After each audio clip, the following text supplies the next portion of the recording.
Hello and welcome to the latest of my inside tracks.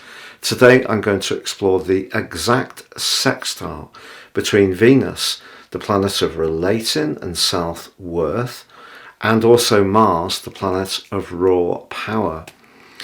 In a sextile, this represents an opportunity for pleasure through dynamism, which obviously comes through that urgent energy of Mars.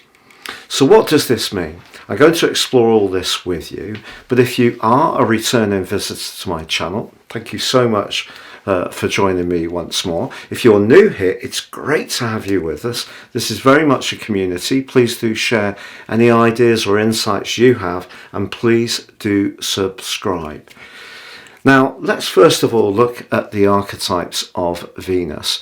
Venus, through its rulership of Taurus, very much about everyday money, can be about an earthly appreciation of more sensual pleasures, particularly in the romantic sphere. But of course, it can also be an appreciation of calorific goodies, very much to do with the root of our sense of security. Now, through its rulership of Libra, much more coquettish, it's charming, it wants to curry favour and can lean into the needs of others and create harmony. So in the sign of Aries, it is in its detriment, but I like Venus in Aries because I feel it gives people a lot of gumption to go for what they want, especially around desires and pleasures. Now Mars, on the other hand, is still in its post-retrograde shadow in the sign of Gemini. That ends at the end of the period of influence of this particular link, because Venus and Mars are within 3 degrees from the 6th through to the 15th of March. And once it gets to the end of that period, Mars is going to emerge from that long post-retrograde shadow, which began on the 12th of January. So if communications or technology or just interaction of ideas have seemed slow, abrasive, and really bogged down, I think that post-retrograde shadow gives us a big clue of why. But of course, this event also brings into focus the energies of Neptune, because Venus and Mars are at 23 degrees and 34 minutes, but Neptune is at 24 degrees and 57, so really is in a square with Mars, but it's actually in a very gentle semi-sextile with Venus, which can actually be very helpful.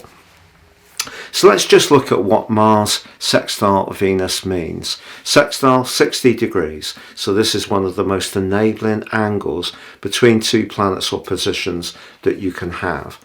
So it can lead to some warm exchanges. If we want to get out and mix and mingle, this would certainly be a good time to do so. If you love making connections with other people, some new ones can emerge through the drive and passion of Mars, but also through the delicate energies of Venus. Now, this combination in a natal chart would lead to someone being naturally affectionate, but it's also an excellent carrier of artistic talent. So if you are someone who wants to go to an exhibition or take part by being a maker, then this is a fine thing to do at this time. Another thing that occurred to me, really, because obviously a lot of people do connect digitally these days online, and with Mars in Gemini in the solar 3rd house, that might be something that appeals to you. But meetup groups can often be around an interest. So, it could be around culture, it could be around food, it could be around wine, it could be about walking in the great outdoors. But that meetup group is a great way to get to know people in a sort of very laid back way, and much easier to be oneself. But if you are asked on a date, then I feel that this energy can be very helpful, as long as you're mindful of the distorting potential of Neptune, which can of course see in its angle with Mars some dishonesty permeating into a situation. So just be aware of that. But if you're in a long-term relationship, I think this is a great week to really look to try to rekindle the flame of passion. Now, Mars in the 3rd solar house is It's very much about quick fire communications, but also can be a little bit abrasive. So if there have been tensions around your ideas not meshing with people immediately around you, say neighbours or siblings, I think Venus's more diplomatic vibe can give you the package to try to bring more of a healing balm to bear. But if you have been feeling restless and you do want to get out into the outdoors and be more active, then Mars in its link with Venus could see you actually have some still nice connections to others. After all, Venus is very much about connections. So also if you're someone who's very much into sports, quick action sports, Mars in Gemini, good for that. But it can just give us, I feel, generally, this combination, much more desire just to go for it and not necessarily analyse things too much, live in the moment more. Now, Venus in the first house in the sign of Aries, again, from the collective viewpoint, gives us a greater appreciation of our personal presentation, our hair, our clothes, how we interact with people. Venus can be, in some ways, especially through its rulership of Libra, a little bit superficial, so we shouldn't be too guided by that if we do meet someone for the first time. But certainly charm can be turned up to max, and charm with passion, which is what we have here, the charm of Venus, the passion of Mars, is certainly a very nice mix. But let's look at the natal chart on the screen, because it does tell us some interesting things. Now, the ascendant is in the very bubbly and charismatic sign of Leo, but if you look to the other side of the chart, the 7th house, very much a Libran energy, very much a Venus energy, and very much about relating. We've got stern old Saturn anchored there. So it's kind of saying to us, if we are going to connect to someone, it probably needs to have some true meaning.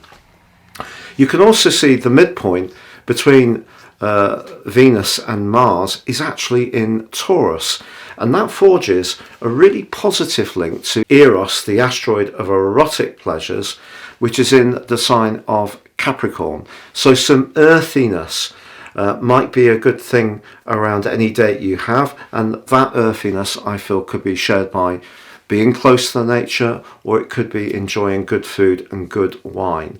So really the main inhibiting factor is that Neptune is in house 8, very much to do with devotion and deep intimacy, and you can see that square with Mars in house 11, very frivolous, bubbly, gregarious, friendly, very much about the group. I think if there is somebody in your group, for example, that you're really drawn to, you both need to be really aware of what your motives are. Otherwise, you could break a friendship in order to have some kind of fling, and maybe you both might prefer to maintain that friendship. Then again, if you can both agree on the terms of reference, you may decide that a fling is perfectly acceptable to you both.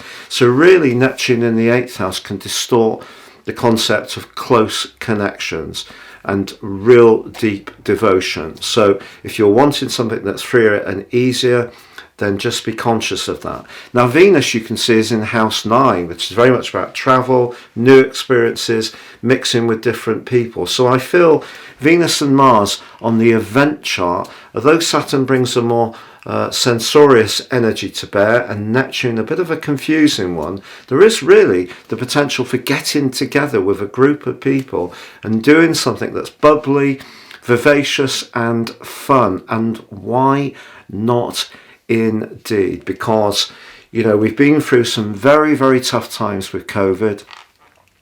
As I've said recently, some of the news cycle that we're all exposed to is quite draining to our spirits at times, because, you know, we are seeing and hearing a lot of not necessarily easy things to digest. So I think this is a great opportunity from the 6th through to the 15th of March, but particularly on the 11th of March, to really think about how we can connect to others with passion, but also with gentle sincerity. Thank you so much for joining me. If you would like to understand a lot more about more serious astrology, if you give me 3 pieces of your personal birth data of time, date and place of birth, I can prepare for you with my special roadmap forecast an understanding of your patterns in your life which may have been repeating themselves, so you get a much more intimate connection to them. In my special package of 30% off, you can also get your 12-month forecast. Please see the link below. Now, if you don't know your time, I have designed a new chart based on your solar situation using whole sign astrology, and that will give you some very valuable understandings, particularly if you really relate well to my YouTube videos, because it will be easier to relate your report to those, because the more serious reports of course are based on the ascendant, and my solar reports don't have the ascendant in them because you don't know your time. It's been a real pleasure being with you. Please do feel that you can comment, subscribe and like.